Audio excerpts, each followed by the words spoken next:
alegria poder estar aqui continuando essa reflexão que o Padre Vicente já começou na primeira pregação sobre a família, sobre a vida dos casais, o casamento, e nós queremos continuar essa reflexão. Eu estarei aqui hoje, e se Deus quiser também amanhã. Nós hoje vamos conversar um pouco sobre as ameaças que pesam sobre a família. Depois desta pregação eu estarei no auditório, falando um pouco, para quem interessar, sobre a vida sexual no casamento. E amanhã, se Deus quiser, nós vamos continuar aqui conversando um pouco sobre a harmonia conjugal, harmonia sexual e também educação dos filhos, depois numa segunda pregação também no auditório. Mas nessa primeira conversa eu queria meditar com vocês sobre as ameaças que a família hoje sofre. Nesse livro que eu escrevi já há bastante tempo, há mais de 10 anos, Família Santuário da Vida, neste livro eu já tinha colocado um capítulo que eu chamei exatamente de As Ameaças à Família. E eu gostaria de meditar um pouco sobre isto. Quem é que levantou toda essa questão das ameaças contra a família? Principalmente o Papa João Paulo II. Na carta às famílias que o Papa João Paulo II escreveu em 1994, que foi o Ano Internacional da Família, o Papa levantou uma série de questões que ele disse que são ameaças à família. E o Papa dizia, na carta às famílias, que a luta pela dignidade da pessoa humana hoje passa através da família. Aquilo que está ferindo a família hoje é exatamente aquilo que está ferindo a dignidade da pessoa humana.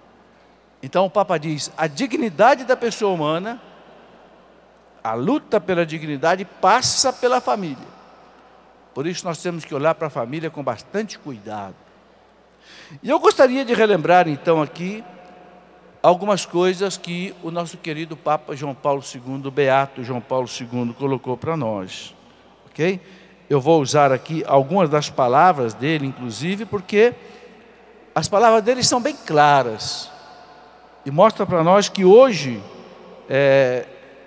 o mundo realmente parece que quer destruir a família. Quando eu falo o mundo, eu digo aquele mundo que não conhece a Deus, aquele mundo que não quer saber de Deus, né? E o Papa João Paulo dizia que, como os inimigos de Deus sabem que não podem vencer Deus, não podem destruir Deus, então eles querem destruir a obra mais importante de Deus, que é a família. Entende? Não pode vencer Deus, então vamos destruir a obra de Deus. E a obra de Deus neste mundo, gente, é a família. Por quê? Todos nós que viemos a este mundo, viemos de uma família. Então a humanidade existe por causa da família. É uma coisa fácil de compreender. Então a gente entende com facilidade que Deus, quando quis que a humanidade existisse, Deus então fez um projeto. Como é que a gente vai fazer o homem à nossa imagem e semelhança? Ele fez o homem, entrou dentro de si mesmo, diz o Papa, e olhando para ele mesmo, ele nos fez, ou seja, a sua imagem e semelhança. Deus não olhou nada de fora dele, Deus não olhou para uma árvore para fazer o homem, Deus não olhou nem mesmo para o anjo, não. Ele olhou para ele, ele entrou dentro dele e nos fez. Por isso Deus não podia encontrar um modelo melhor para fazer cada um de nós, porque o modelo foi Ele mesmo. Mas Deus não quis o homem sozinho, porque o amor não pode viver individualmente. Então Deus fez a mulher. E Fez a mulher completamente diferente do homem. Eu diria, radicalmente diferente do homem. Não só fisicamente, mas psicologicamente, espiritualmente, afetivamente. Todos nós sabemos disso, não é? Graças a Deus. Graças a Deus que Deus fez o homem masculino e fez a mulher feminina. E quanto mais feminina for a mulher, quanto mais masculino for o homem, mais eles vão se atrair, mais eles vão se completar, mais eles vão ser felizes. E Deus disse para o primeiro casal: crescei, multiplicai, dominai a terra, habitai o mundo. Deus entregou o mundo, a terra, nas mãos do casal. Deus não entregou o mundo na mão dos sacerdotes. Não. Deus entregou o mundo na mão dos casais. A terra é de vocês. Encham a terra, habitem a terra, tomem conta da terra.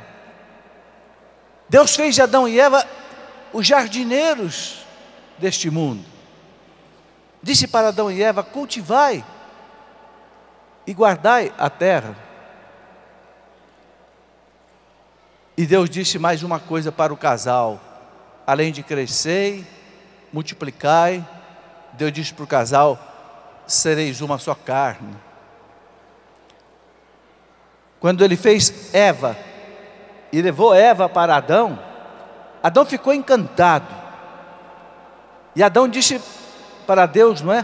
Agora sim, agora eu tenho alguém que é osso dos meus ossos, carne da minha carne, ela vai se chamar mulher. Engraçado que ele já tinha dado nome a todos os animais. E dar nome na Bíblia significa o quê? Dar nome na Bíblia significa tomar posse, é meu. Você dá o nome para o seu cachorro, porque é seu.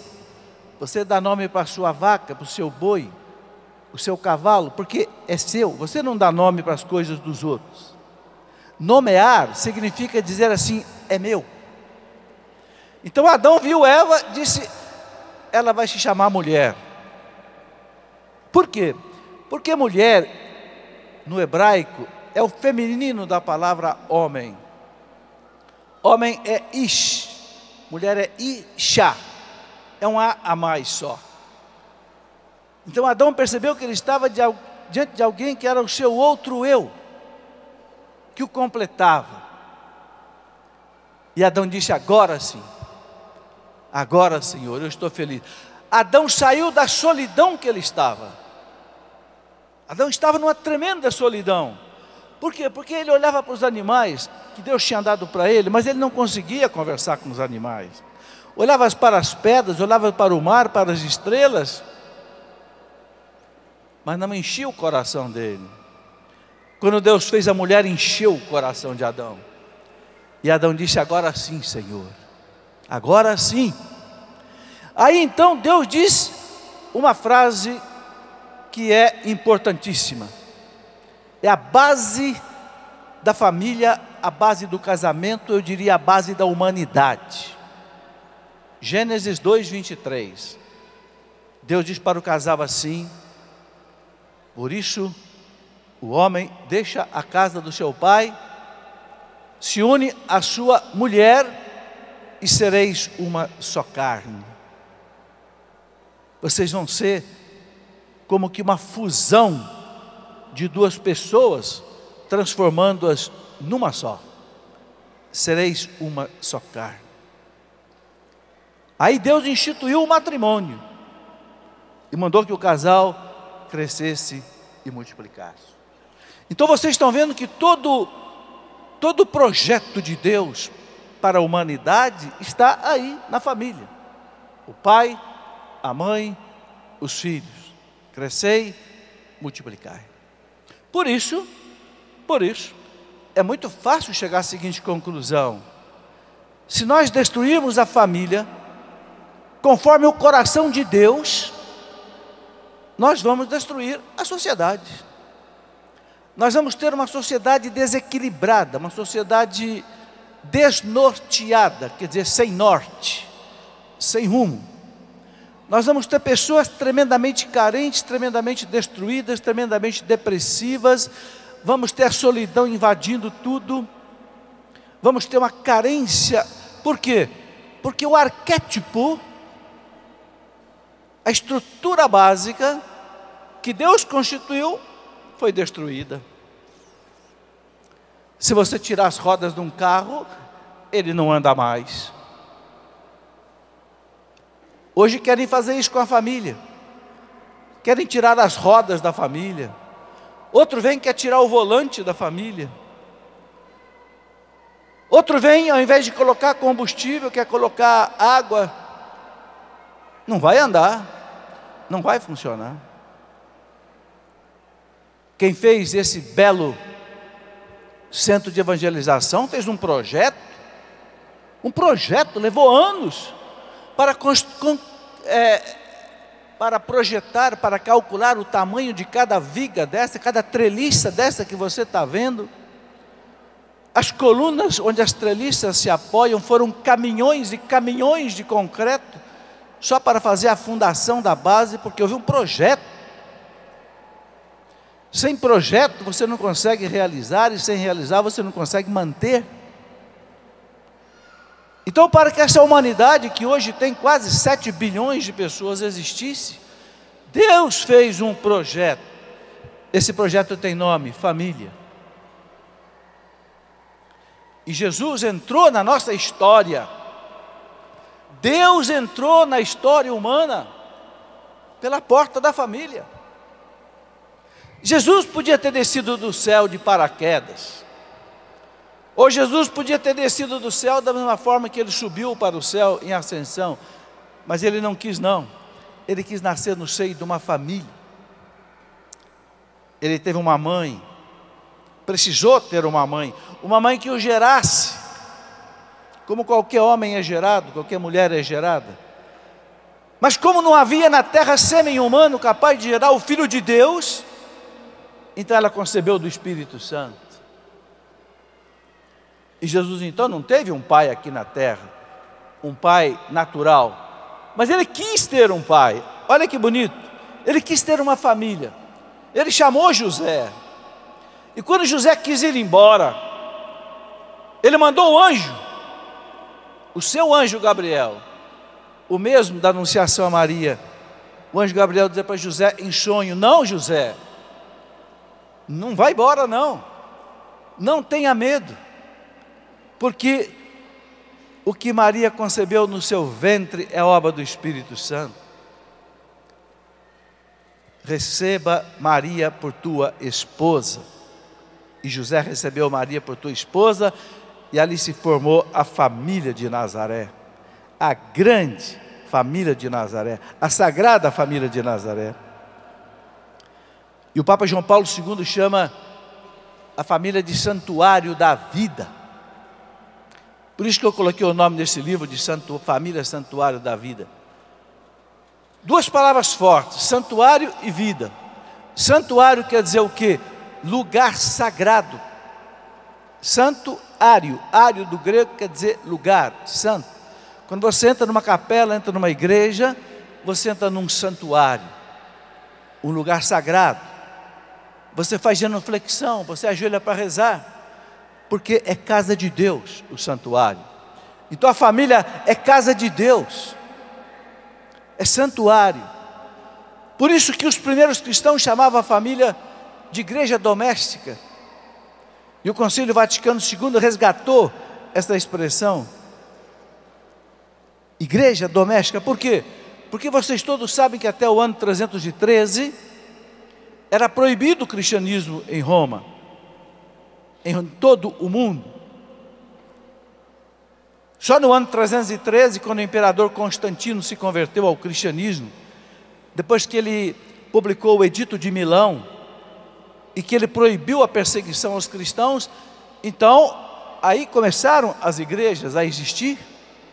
O próprio Constantino construiu a primeira Basílica de São Pedro, construiu a belíssima Basílica de São João do Latrão. A sua mãe Santa Helena foi lá para a Terra Santa e construiu as belíssimas igrejas. dos lugares sagrados da Palestina, da Terra Santa, mas só depois do ano 313. Antes era proibido. Então aonde que a igreja se reunia? Nas casas, nas famílias. Por isso que a família é chamada de igreja doméstica. Então fica bem claro para nós, meus irmãos, que a família é sagrada. É um santuário. Um santuário que não pode ser violado. Um santuário que não pode ser profanado, como tem sido profanado. Porque é um santuário de Deus.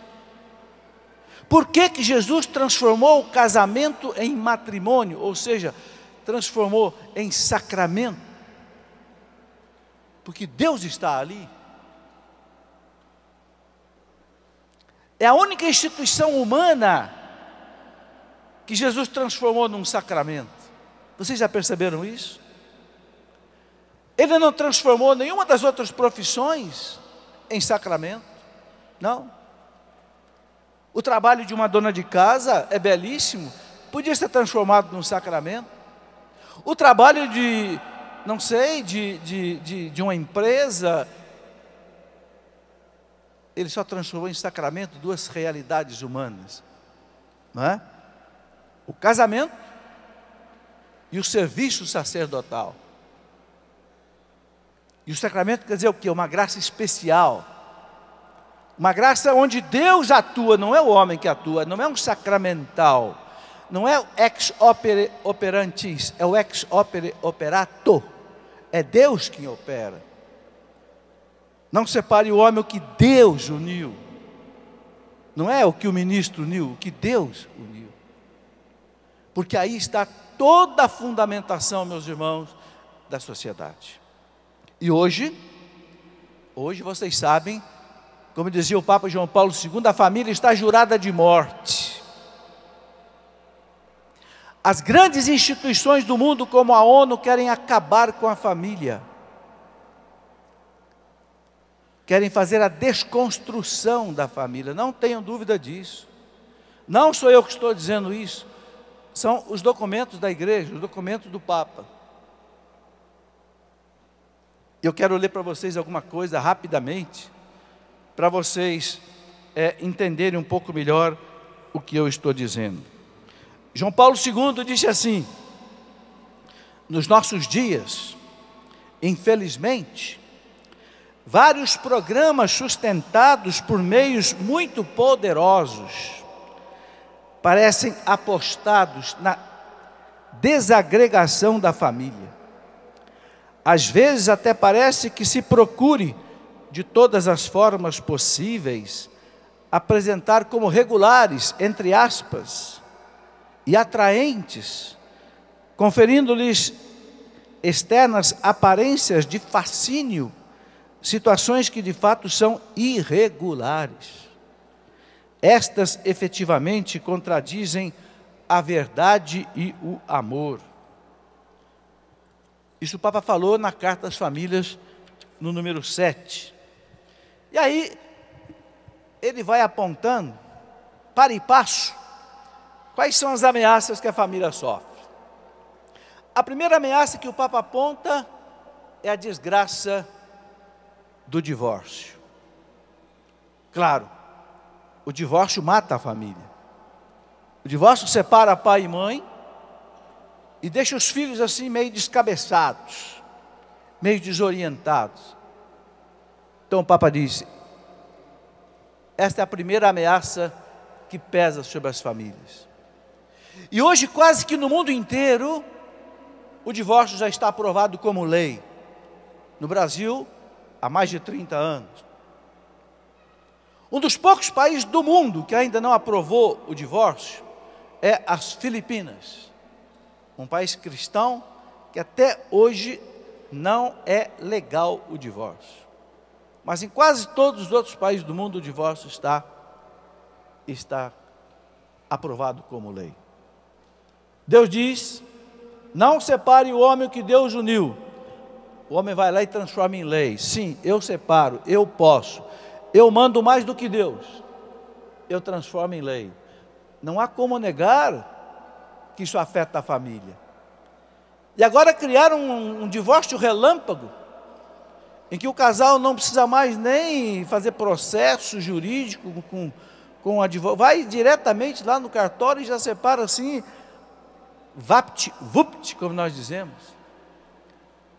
Como não entender que isso é uma ameaça à família?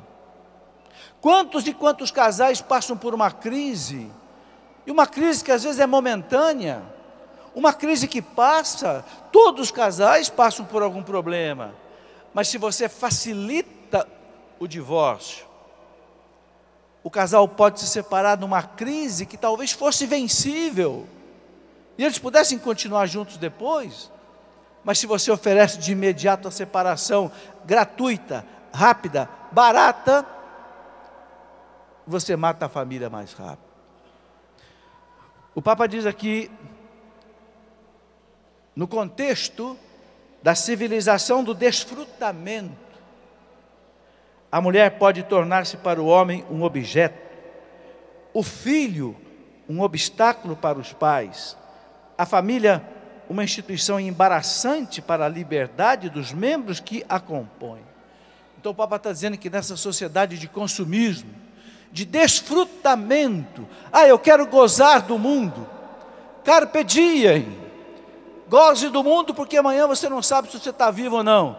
Então o Papa diz, nessa mentalidade pagã, ele diz, a mulher se torna para o homem um objeto de consumo, o filho um obstáculo para os pais. É por isso que muitos casais não querem mais ter filho, porque filho é um obstáculo. Não, eu vou gastar dinheiro, eu não posso viajar, então, filho não. A família torna-se uma instituição embaraçante para a liberdade dos membros que a compõem. Né? Para convencer-se disto, basta examinar certos programas de educação sexual introduzidos nas escolas. Não obstante o frequente parecer contrário e até os protestos de muitos pais, ou então as tendências pró-abortivas que em vão procuram esconder atrás do chamado direito de escolha por parte de ambos os cônjuges e particularmente por parte da mulher. São apenas dois exemplos dos muitos que se poderiam recordar. Então o Papa chama atenção aqui para esse outro ponto que ataca a família. Um outro ponto que ele chama atenção é o que ele chama de, entre aspas, sexo seguro. O Papa diz aqui, o chamado sexo seguro, propagandeado pela civilização técnica, na realidade é sob o perfil das exigências globais da pessoa, radicalmente não seguro e mais gravemente perigoso. A pessoa ali de fato encontra-se em perigo, tal como em perigo fica por sua vez a família. Qual é o perigo? Ele diz, é a perda da verdade acerca de si própria, a que se junta o risco da perda da liberdade, consequentemente perda do amor próprio. Então, esse é um outro ponto que o Papa levanta. Sexo seguro. Sexo seguro quer dizer o quê? Sexo independente dos filhos. Vamos separar o sexo dos filhos. O Papa Paulo VI, quando assinou a encíclica Humanae Vitae, onde ele dizia que os meios de controle da natividade artificiais, na época estava se aprovando, tinha sido recém-descoberta a pílula anticoncepcional. Papa Paulo VI disse, vai ser a desgraça para a humanidade. Por quê? Porque nós estamos separando duas coisas que Deus uniu. A vida sexual da geração dos filhos. Se nós separarmos o aspecto unitivo do aspecto procriativo, nós estamos cometendo uma infração gravíssima no plano de Deus. E isso vai ter repercussões tremendas sobre a sociedade, porque o sexo vai passar a ser usado simplesmente como um meio de prazer. Então isso vai Isto vai incentivar a pornografia, vai incentivar a prostituição, vai incentivar casais que não querem mais ter filhos. Há 50 anos atrás, o Papa Paulo VI já profetizava isso. E o que nós estamos vendo hoje? Nós estamos vendo hoje um mundo desesperado, sim, uma Europa desesperada porque já não nasce mais crianças. E os países europeus, quase que todos hoje fazem campanha e pagam caro para que os casais tenham filhos. Os casais não querem ter filhos, porque se acostumaram no egoísmo, no comodismo, no individualismo, de uma vida sem filhos.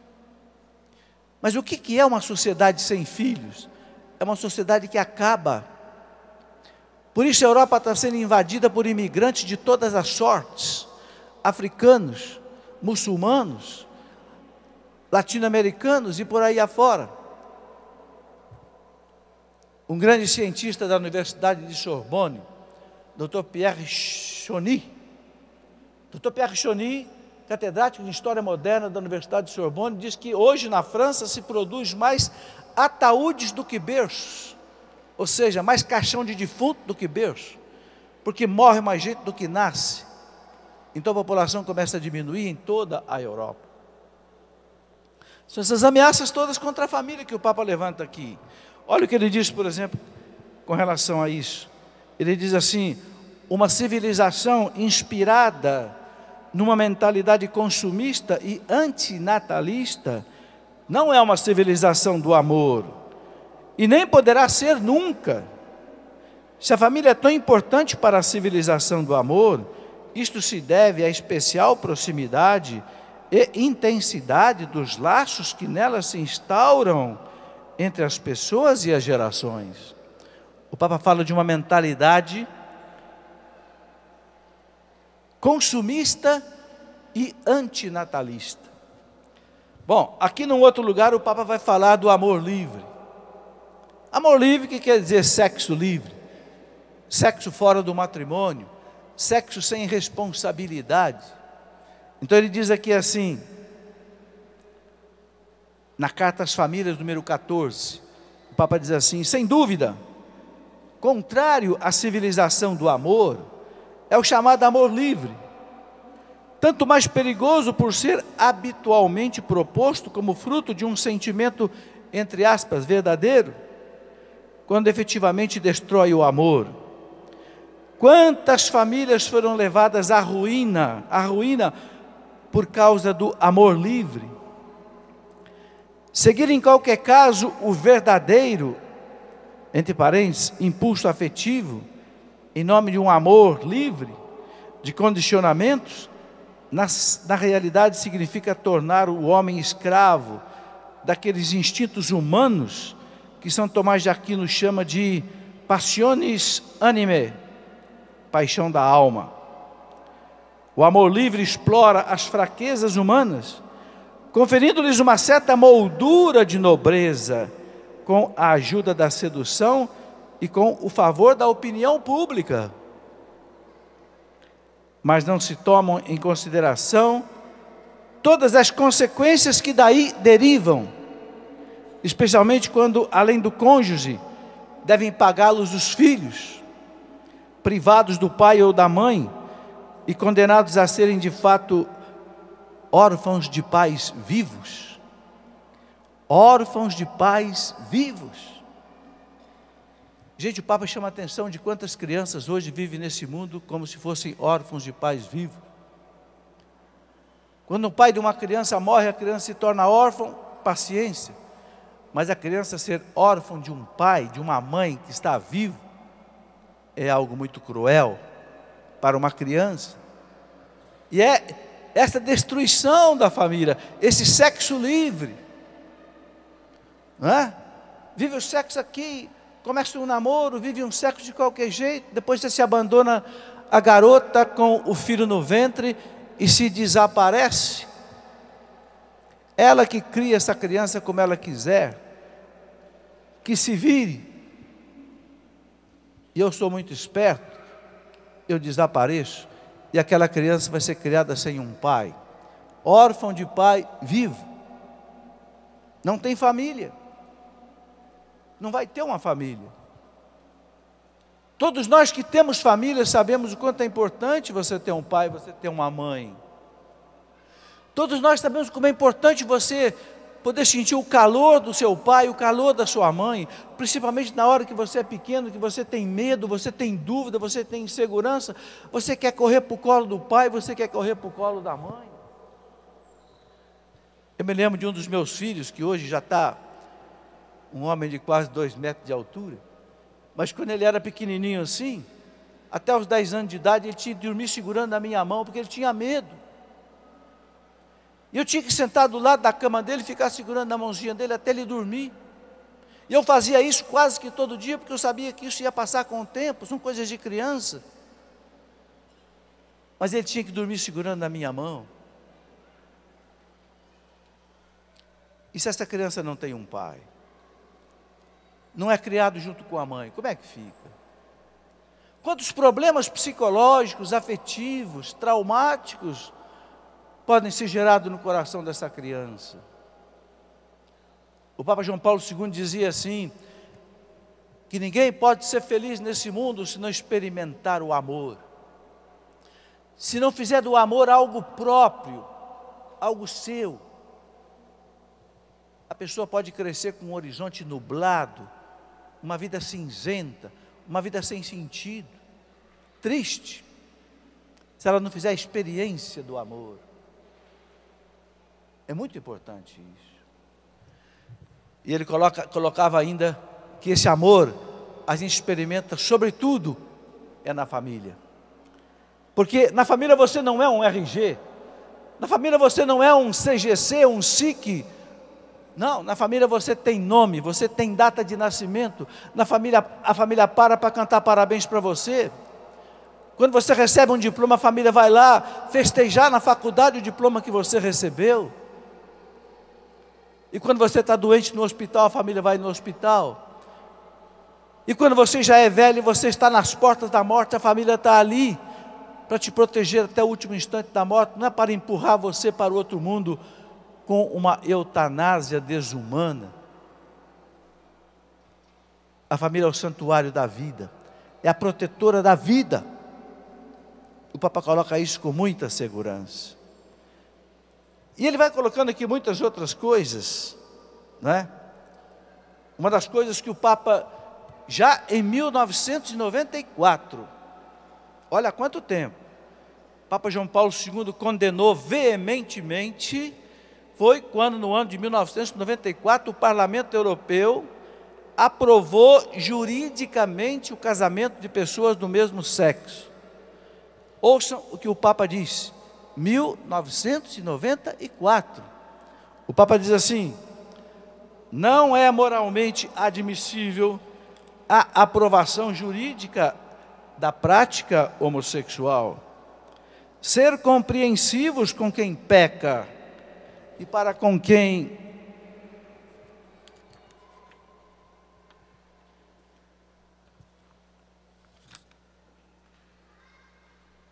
escapou aqui a minha página, só um minutinho, está aqui. E para com quem não é capaz de libertar-se dessa tendência, não significa abdicar das exigências da norma moral. Não há dúvida de que estamos diante de uma grande e terrível tentação. Dia 20 de fevereiro de 1994. O Papa já dizia lá atrás, há mais de 10 anos, nós estamos diante de uma grande e terrível tentação.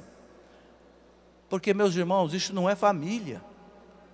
Você unir um homem com um homem e adotar filhos, ou mulher com mulher adotar filhos, não podemos chamar isso de família. Pelo menos no plano de Deus. Não podemos chamar.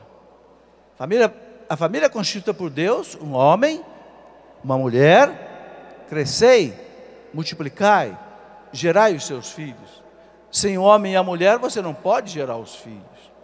O Papa já colocava isso como uma outra ameaça à família. Por que é uma ameaça à família? Porque é uma família que não é autêntica. O que mais pode prejudicar a economia de um país? É a moeda falsa. Alguém que for pego com dinheiro falso, moeda falsa, é cadeia. Na Idade Média era a pena de morte. A moeda era do rei, tinha a cara do rei, a cara de um lado e a coroa do outro. Por isso que se diz cara e coroa. Se alguém fosse pego falsificando a moeda, era a pena de morte incontinente. Por quê? Porque aquilo destrói a economia, inflaciona a economia. E se você cria famílias falsas, você daqui a pouco não sabe mais qual é a família verdadeira. E você destrói o plano de Deus. É por isso que a igreja deixa muito clara a sua posição. A igreja não é homofóbica. A igreja ama todos os seus filhos em qualquer situação que eles estejam. Mas a igreja não pode amar o pecado. Ama o pecador, mas ela não pode amar o pecado. E outras coisas que o nosso Papa coloca, que eu gostaria de detalhar um pouco, é, por exemplo, a questão da pornografia. Nós sabemos, meus irmãos, quanta pornografia existe no mundo de hoje e como a pornografia está arrebentando com as famílias. Porque a pornografia, quando eu era menino, quando eu era jovem, era uma coisa tremendamente escondida. Não havia filmes pornográficos, não havia revistas pornográficas, não havia nada. Quando muito havia umas revistinhas onde a pornografia era desenhada. E aquilo corria de mão em mão, escondido na mão dos jovens assim, e era tudo que existia. Mas hoje não. Hoje nós temos uma pornografia que usa os mais sofisticados meios de comunicação. E uma pornografia extremamente barata, que chega na mão de qualquer criança, de qualquer jovem, pela internet, pelos filmes, pelos DVDs, com a maior facilidade. E isto está destruindo as famílias. Quantas mulheres já vieram conversar comigo, dizendo assim: professor, eu peguei meu marido na madrugada, na internet, vendo filmes pornográficos, eu acho que meu casamento vai acabar. O senhor acha que eu devo acabar com o meu casamento por isso? Eu digo, não, pelo amor de Deus. Não é um motivo desse que vai fazer com que você acabe o seu casamento. Mas às vezes a que ponto a mulher se sente deprimida? Que ponto a mulher se sente desvalorizada quando ela vê o marido se deleitando numa tela de uma internet, num filme pornográfico? E o pior de tudo é que esses homens depois não querem mais a sua mulher, porque ele se satisfaz nessa pornografia, e a sua mente fica doentia, porque fica uma mente viciada num sexo que cada vez quer mais. Vocês sabem que o ser humano é insaciável. O ser humano é insaciável de prazer. Quanto mais prazer você dá ao ser humano, mais prazer ele quer. Quanto mais dinheiro você dá ao ser humano, mais dinheiro ele quer. Ele não se satisfaz. Então, um homem viciado em pornografia, eu estou falando de homem porque eu conheço os homens. As mulheres façam o mutatis mutandis, né? Ou seja, o mudar aquilo que deve ser mudado. Esta pornografia está acabando com muito casamento, porque esses homens muitas vezes não querem mais ter relação sexual com a sua esposa, ou querem fazer da esposa a prostituta que ele viu na tela, e a esposa não aceita que ele faça com ela um objeto de consumo. E aí muitas vezes então ele começa a querer procurar satisfação fora de casa, e o adultério começa a entrar dentro do casal, e daqui a pouco começa a entrar a separação. Meus irmãos católicos, o pecado da pornografia é gravíssimo. O pecado do adultério é gravíssimo. O que São Paulo diz para os coríntios? Eu não preciso nem abrir a Bíblia ali para a gente lembrar disso. São Paulo diz que um dos piores pecados que o homem comete é o pecado da carne. Por quê? Porque é um pecado contra o seu próprio corpo. Quando você comete outros tipos de pecado, inveja, ódio, blasfêmia, maledicência, você não está pecando com o seu corpo. Mas São Paulo diz que quando você se ajunta com uma prostituta, você está profanando o templo do Espírito Santo, que é o seu corpo. Nós ficamos bravos, meus irmãos, quando a gente vê as pessoas profanando as igrejas hoje, violando os sacrários, jogando hóstias no chão, cometendo maluquices dentro das igrejas. E nós estamos vendo hoje na Europa igrejas sendo incendiadas em forma de protesto contra a igreja, porque a igreja não aceita o pecado. Mas às vezes a gente esquece que a gente também profana o templo de Deus, que somos nós. Porque nós fomos batizados. E quando nós somos batizados, nós nos tornamos membros de Cristo. Uma perna de Cristo, um braço de Cristo, um olho de Cristo. O batismo me faz membro do corpo de Cristo, templo do Espírito Santo, morada da Santíssima Trindade. Então São Paulo diz aos Coríntios, no capítulo 6, da primeira carta dele: aqueles que destruírem o templo de Deus, que são vocês, Deus o destruirá. Porque o templo de Deus, que sois vós, é sagrado. Eu estou falando isso, meus irmãos, católicos, eu estou pregando para católicos. Porque muitas vezes as pessoas escrevem para mim, me ofendendo, me xingando, porque eu estou pregando para católicos, para cristãos. Se você não é cristão, se você não é católico, se você não segue a lei de nosso Senhor Jesus Cristo, não se incomode com o que eu estou dizendo. Não é para você que eu estou pregando, mas para os nossos irmãos católicos.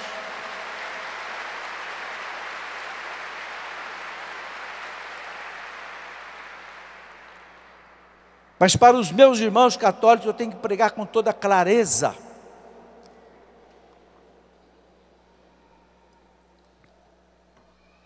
Existe uma passagem aqui no livro do profeta Ezequiel,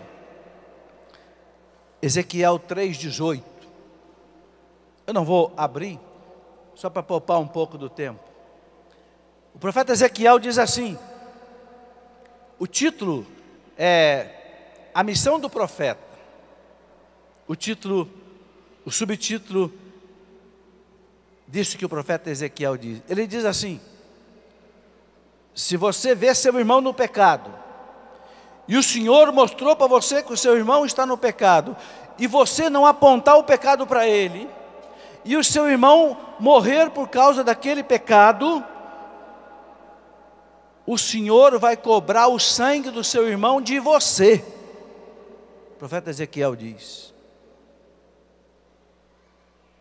se você vê o pecado do seu irmão, e Deus está te mostrando, e quer que você fale para o teu irmão do pecado dele, e você não fala, e ele morrer por causa desse pecado, Deus vai cobrar o sangue do seu irmão a você, de você, porque você foi o quê? Você foi conivente com o pecado dele, né?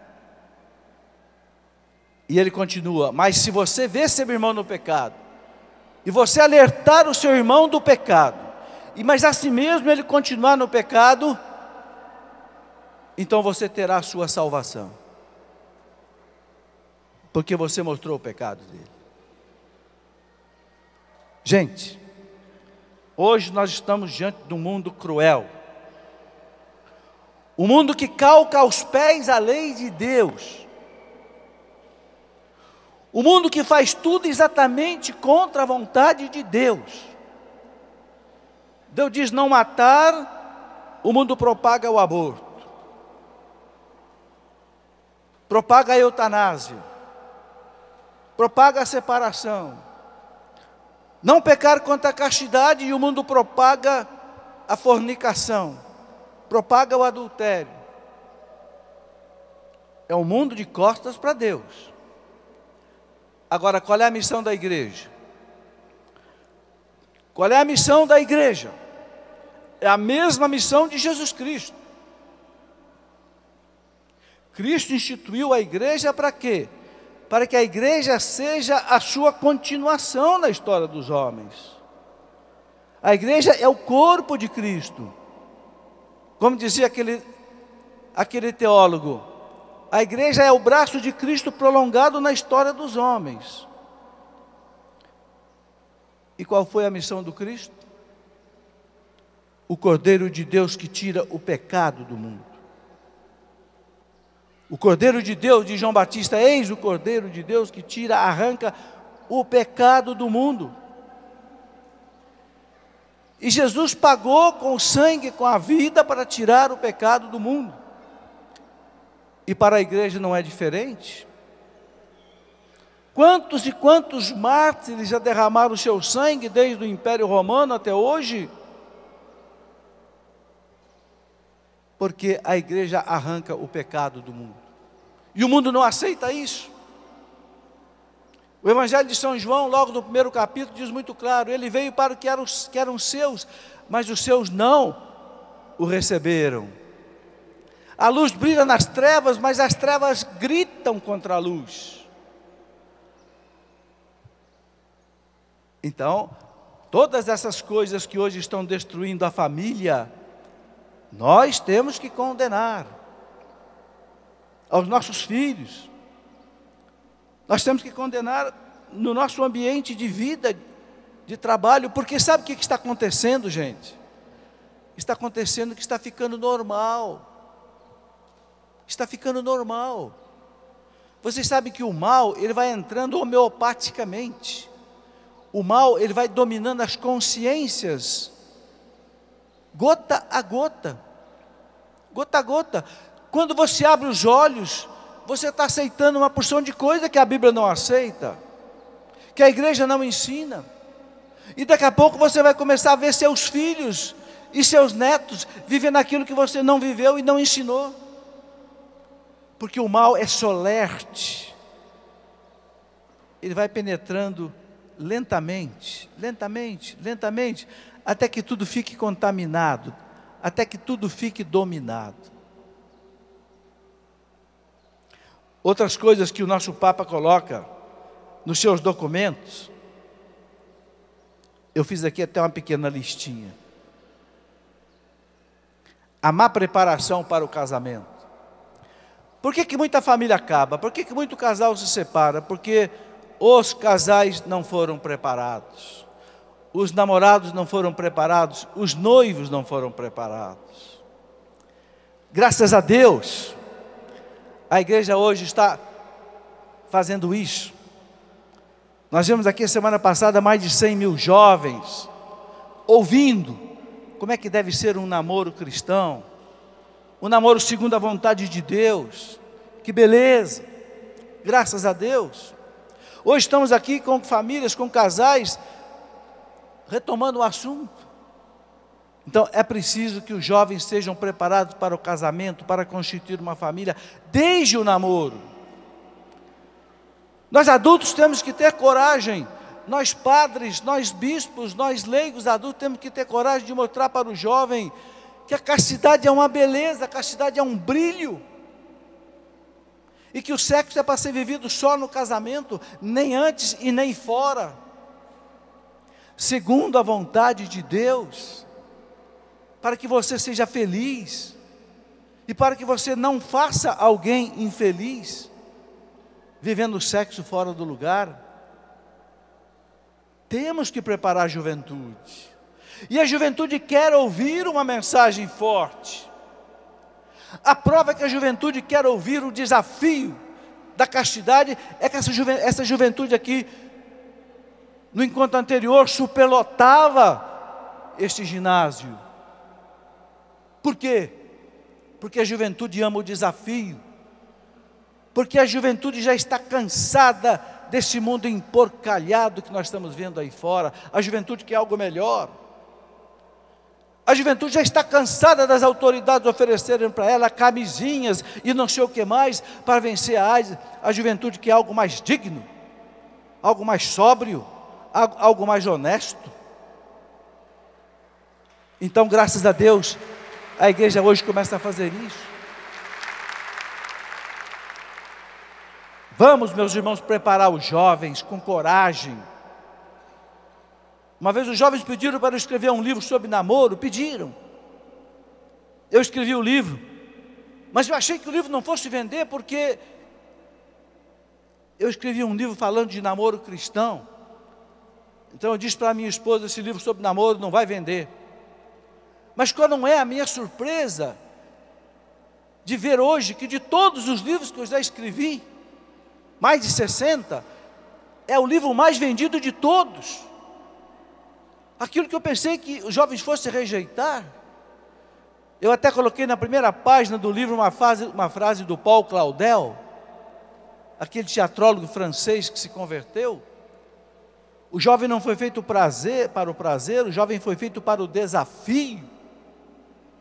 E hoje eu percebo que os jovens querem viver o desafio da castidade, o namoro santo, o namoro cristão, para constituir uma família de Deus, abençoada por Deus. Nós temos que assumir esta tarefa hoje, porque nós ficamos com vergonha da castidade, porque nós ficamos com vergonha de falar para os nossos filhos e para os nossos jovens de virgindade. Nós fizemos algo que o Cristo proíbe. Nós pegamos a lâmpada da castidade e nós colocamos debaixo da mesa. Eu fiquei 30 anos na igreja sem ouvir falar de castidade. Por isso nossos jovens não aprenderam o valor da castidade. Nós temos que resgatar isso hoje. Prepará-los para o casamento desde o namoro, desde o noivado. O Papa pede. Ensinar a eles o que é o amor. Amar alguém não é desfrutar de alguém. Amar alguém não é desfrutar de alguém como você desfruta de uma laranja, de uma maçã, que você mete nos dentes, come, mastiga, toma todo o caldo e depois joga o bagaço no lixo. Isso não é amor. Isso é gostar. Isso não é amar. Amar é o contrário. Amar não é você buscar prazer no outro. Amar é você construir o outro. E para isso você tem que se renunciar.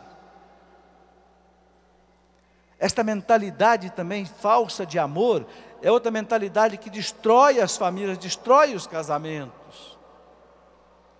O que é o amor?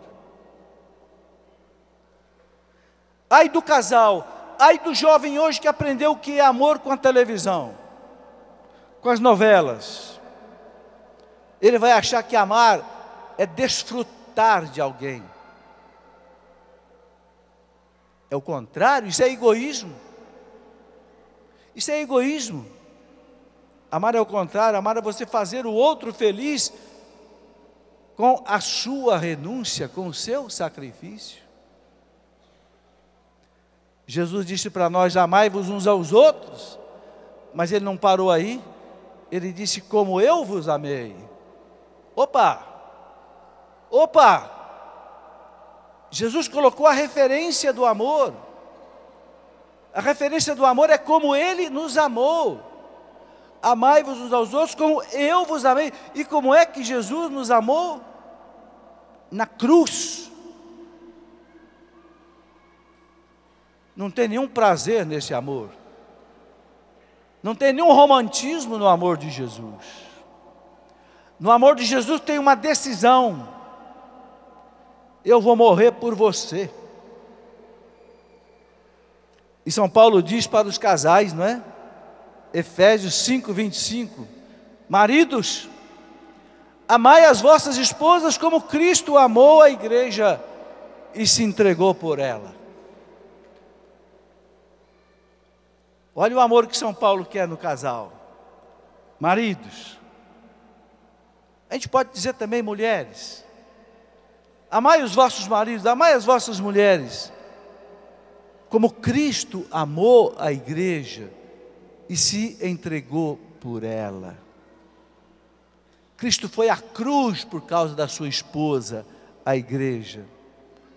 Cristo foi à cruz por causa da sua noiva, a igreja. São Paulo quer que o marido esteja pronto a amar a mulher até esse ponto. Então o amor, meus irmãos, não é buscar o prazer no outro. O amor é construir o outro. E construir o outro é uma missão. É uma tarefa muito bonita. Nos encontros de casais se diz assim: amar não é querer alguém construído, é construir alguém querido. É o contrário. Amar não é você querer encontrar uma moça bela, intelectual, rica, bonita, pronta, perfeita. Amar não é isso. Amar é você construir alguém querido, alguém que você conheceu como você, cheio de defeitos, mas que algo os uniu. Então você vai construir essa pessoa. Você vai se sacrificar por essa pessoa. Você vai dizer não para você poder dizer sim para ela. Porque a gente não pode dizer sim para o outro sem dizer não para a gente. Não tem jeito. Eu não posso pegar aquele livro e querer dar para você e ao mesmo tempo ficar com o livro para mim. Não tem jeito. Para eu dizer sim para você, eu tenho que dizer não para mim. Então essa noção falsa de amor, essa noção egoística do amor, é outra coisa que destrói os casamentos, destrói as famílias. Então é preciso ensinar aos jovens e também aos casais o que é o amor de Jesus. Outra coisa que o Papa chama a atenção, a falta de Deus. Gente, nós somos fracos, nós somos pecadores, nós somos egoístas, nós somos orgulhosos. O pecado original feriu a natureza humana, não há como negar isso. Então, sem a graça de Deus, sem o auxílio da graça de Deus, nós não podemos viver bem casados. Então nós precisamos da graça de Deus. Está provado por A mais B, que de cada 1000 casais que rezam, que amam a Deus, que vivem na igreja, que recebem os sacramentos, de cada 1000 casais, um se separa. De cada 1000 casais que realmente tem Deus no coração da família, onde o coração da mãe é um altar para Deus, onde o coração do pai é um altar para Deus, não se separam. Porque Deus ensina o que é o verdadeiro amor. O amor de Deus. E quando existe o amor de Deus, a família não acaba. Um outro ponto é a tal geração independente. Vocês sabem que a igreja condena isso. O que é a geração independente? A pessoa solteira, ela cisma de ter um filho. Eu quero um filho, mas eu não quero casar. Então arranjam um namorado temporário, engravida, dispensa o namorado e vai criar seu filho sozinho. Hoje chamam de produção independente. Eu tenho direito de ter um filho. A igreja diz: não, senhor. Ninguém tem direito de ter um filho. O filho é um dom de Deus. O filho é um dom que Deus dá para quem Ele quer. Não é um direito nosso. A criança não é uma boneca para você brincar. A criança é um filho de Deus, que tem direito de ter uma família, tem direito de ter um pai, tem direito de ter uma mãe, tem direito de ter um berço, tem direito de ter um lar. Ela não pediu para vir ao mundo. Então quem coloca no mundo tem que respeitar os seus direitos de criança. Outra coisa que vocês sabem que a igreja também não aceita é a inseminação artificial, que é outra ameaça à família. Por que a inseminação artificial é uma ameaça à família? É fácil eu dizer para vocês. Esses dias eu li uma notícia na internet de uma senhora que voluntariamente doou seus óvulos durante 20 anos, anonimamente, E ela já descobriu que ela tem mais de 19 filhos com mulheres diferentes, que não é ela. E eu pergunto, qual é a família desses 19 filhos? Outra notícia que eu vi na internet esses dias foi que nos Estados Unidos existe agora um site para os jovens da faixa aí dos 20 e 30 anos procurar quem é meu pai. Por quê? Porque esses jovens foram gerados num tubo de ensaio, numa clínica de fertilização, com sêmen humano, masculino, o sêmen, o espermatozoide, doado anonimamente. Então ele não sabe quem é o pai, ele sabe quem é a mãe, mas não sabe quem é o pai. Porque o sêmen que fecundou o óvulo da sua mãe, ele não sabe quem é. Então esses jovens estão procurando na internet quem é meu pai. E um deles encontrou o pai. Encontrou. Só que ele encontrou o pai e descobriu que ele tinha mais de 10 irmãos, com várias mulheres diferentes, porque o sêmen do pai dele foi doado para mais de 10 mulheres. Então eu pergunto, quem é a família desse rapaz? Você destrói a família. Algumas pessoas dizem assim, não, mas a igreja é muito maldosa, o casal não pode ter filho, não consegue ter filho. O que tem o casal fazer? A inseminação homóloga, a inseminação entre marido e mulher. A igreja diz, não pode. Há razões teológicas, há razões filosóficas, há razões antropológicas, que dizem que isso aí afeta a dignidade da pessoa humana. Por quê? Eu vou resumir rapidamente o que diz o Catecismo da Igreja Católica. O Catecismo diz que Deus quer que a criança venha ao mundo pelo um ato de amor dos seus pais. Os pais receberam de Deus o dom da paternidade. Os pais devem gerar o filho num ato de amor, que a teologia chama de ato fundante da vida. O catecismo chama de ato fundante da vida. Por quê? Porque você gerar um ser humano não é a mesma coisa que você clonar um eucalipto, você clonar um animal. Porque o ser humano é a imagem de Deus. A planta não é, o animal não é. Então, a igreja entende que o Filho de Deus, a criatura humana deve ser gerada pelos seus pais.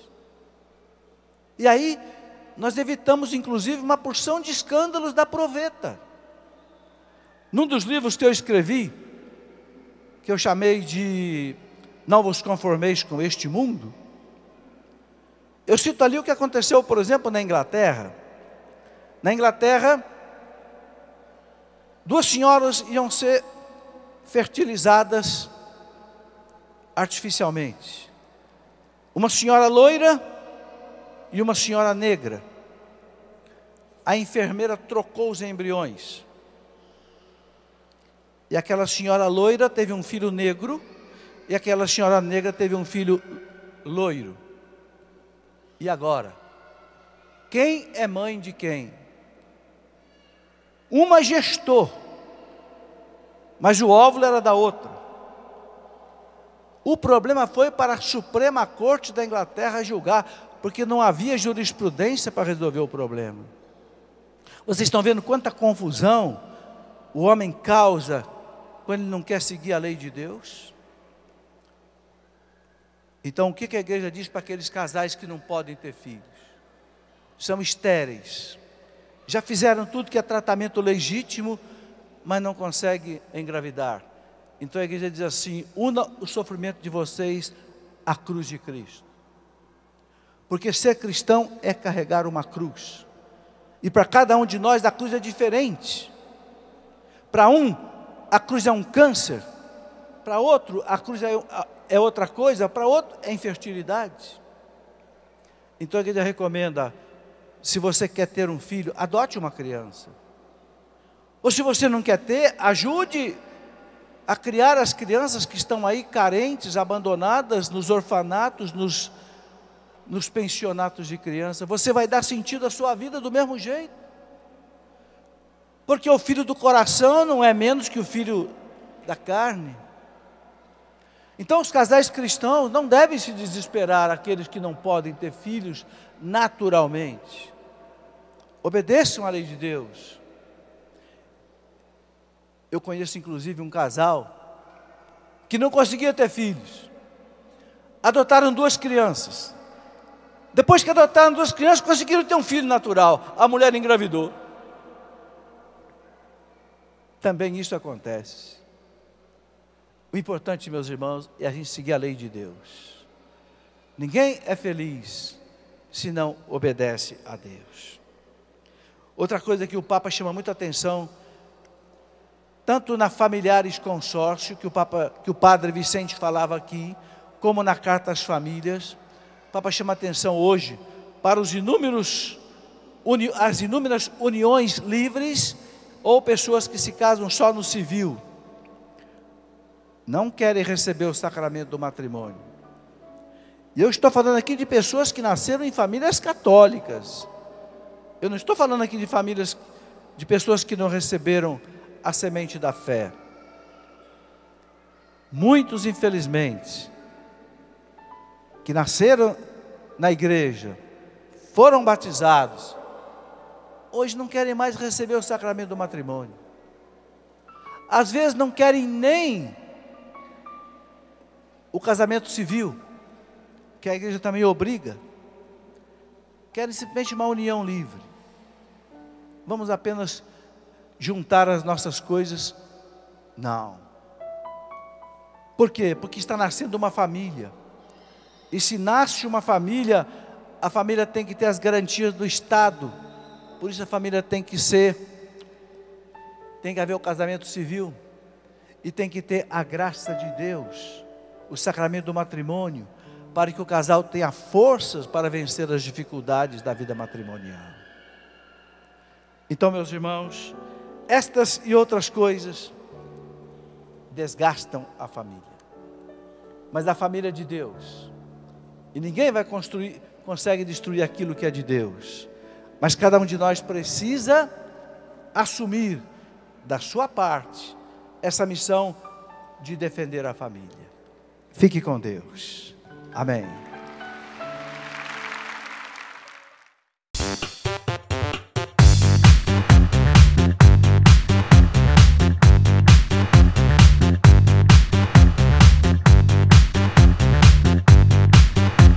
CançãoNovaPlay.com. Assine já!